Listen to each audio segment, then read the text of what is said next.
পুরুষের প্রতি আপনার একাকার সমান রাগ অভিমান থাকতেই পারে। পুরুষকে আপনি ঘৃণার পাত্রের কাতারে রাখতেই পারেন। পুরুষের প্রতি আপনি বিশ্বাস করতে পারেনই বা না করতে পারেন, এটা আপনার একান্ত ব্যক্তিগত বিষয়।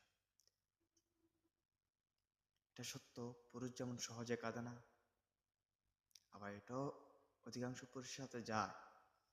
পুরুষের মাথার নিচে বালিশটা মধ্যরাতে হয়তো কেউ স্পর্শ করে দেখে না।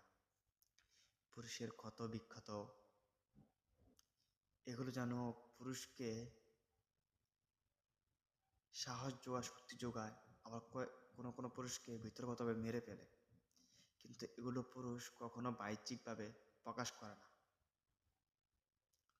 একটা পুরুষের ওভারঅল জিন্দিগিটা অন্যদেরকে ভালো রাখার জন্যই তিলে তিলে শেষ করে দেয়। পুরুষ কখন যে হাসতে ভুলে যায়, কখন যে কেঁদে ফেলে, কখন যে হেসে ফেলে, পুরুষ তা নিজেও উপলব্ধি করতে পারে না। ওগুলো আপনি বড়লোকের ছেলেদের কাছ থেকে হয়তো তেমন কিছুই পেবেন না, কিন্তু গ্রামের বা শহরের মিডল ক্লাস ফ্যামিলির ছেলেদের কাছ থেকে আপনি জানেন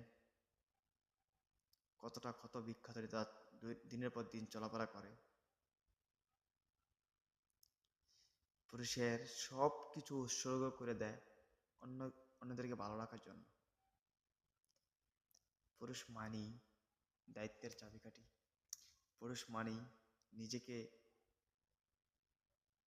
কষ্টের সাগরে ভাসিয়ে দিয়ে অন্যকে ভালো রাখার জন্য সাঁতরিয়ে বেড়ায়। পুরুষ মানে এক অকল্পনীয় মানব জাতি। পুরুষকে বোঝা চারটিখানি কথা না।